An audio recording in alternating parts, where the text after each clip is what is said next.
में आप सबकी सलामती हो।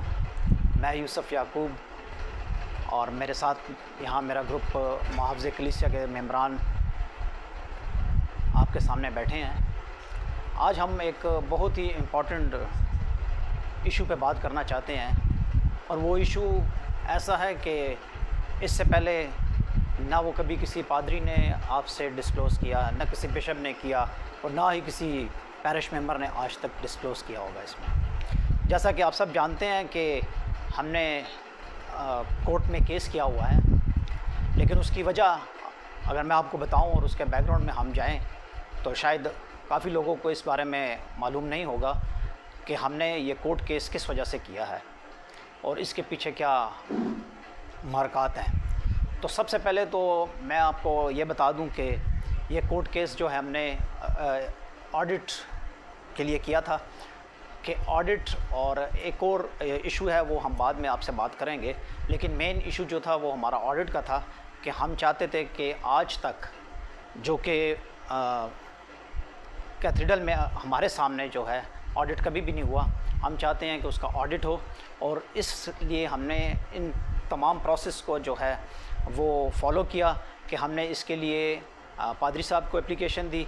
ना सिर्फ अभी 2025 में दी बल्कि हमने 2023 में भी जो है एक एप्लीकेशन दी थी जो कि पादरी साहब ने रिफ्यूज़ किया उस वक्त भी। और आई डोंट नो कि ये क्यों ऑडिट नहीं करना चाहते, क्यों करवाना नहीं चाहते, इसमें कौन कौन मुलविस है, इनमें क्या करप्शंस शामिल हैं, इनमें बिशप का कितना हाथ है, इसमें पादरी साहिबान का कितना हाथ है, इसमें पैरिश मेंबरान का कितना हाथ है, सेक्रेटरी ख़जानची इसमें कितने इन्वॉल्व हैं। तो ये तमाम कड़ियाँ जो हैं ये मिलकर इस ऑडिट को रोके हुए हैं। उसके बावजूद भी हमने अदालत में ये रिट दायर की है कि हमें कैथेड्रल का 9 साल का ऑडिट दें और तब ये जो है हल्फ बर्दारी की तकरीब हो सकती है। लेकिन उसमें भी कुछ इश्यूज़ हैं, वो भी हम बाद में आपसे बातचीत करेंगे। लेकिन यहाँ पर जब हमने पादरी साहब से हिसाब किताब पूछा तो पादरी जोसेफ साहब ने हमें डायरेक्टली रिफ्यूज़ किया।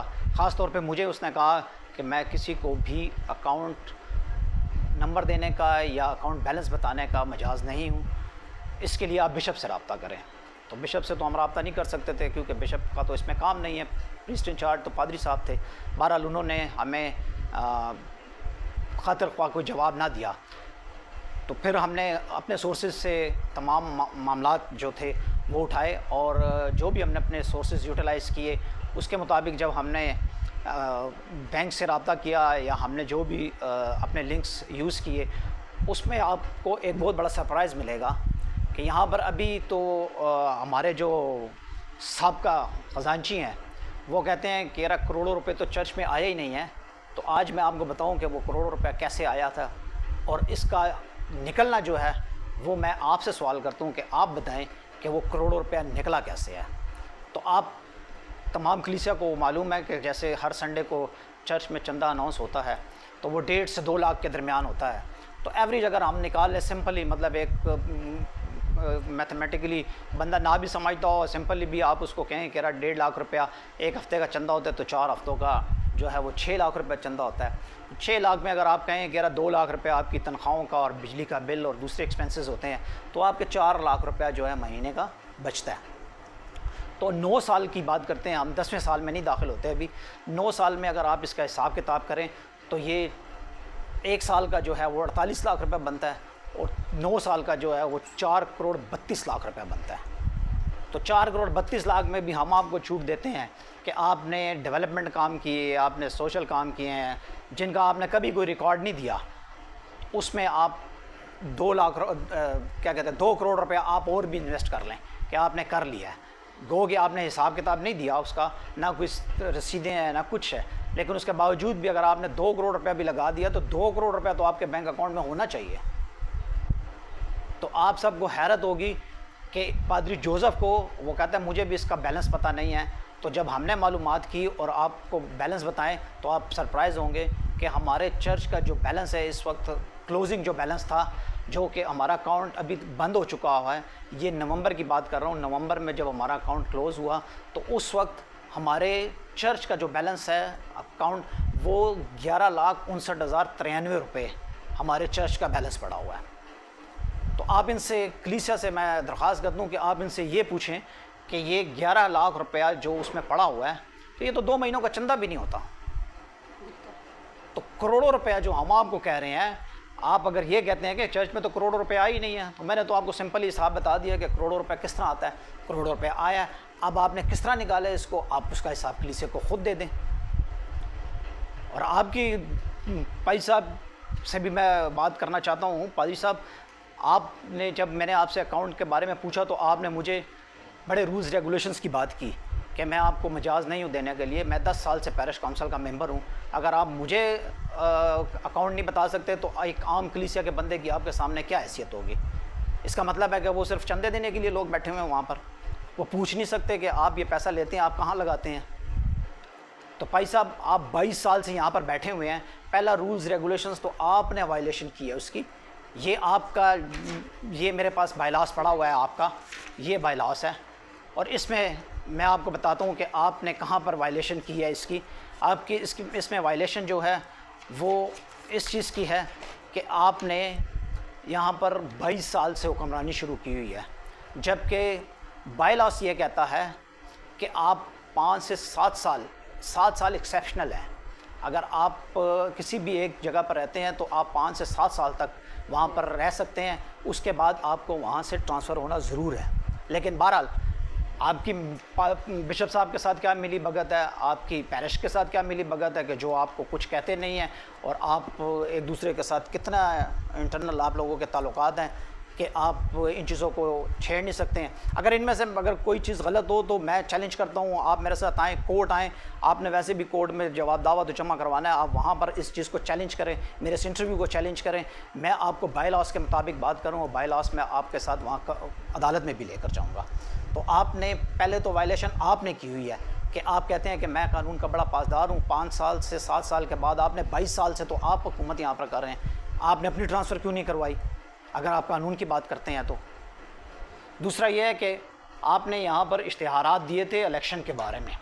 इलेक्शन में जब आपने ये इश्तिहारात दिए और इस आपने ये इश्तिहारात दिए कि फ़लाँ बंदे ने ये काम किया, फ़लाँ बंदे ने ये काम किया, तो अगर आपने जहाँ पर लोगों के साथ उनके काम लिखे थे तो मेहरबानी करके आप उनके साथ उनके पैसे भी लिख लेते कि कितने खर्चे हुए हैं, आप उसका स्लिप्स भी दे देते, इनवॉइसेस भी दे देते।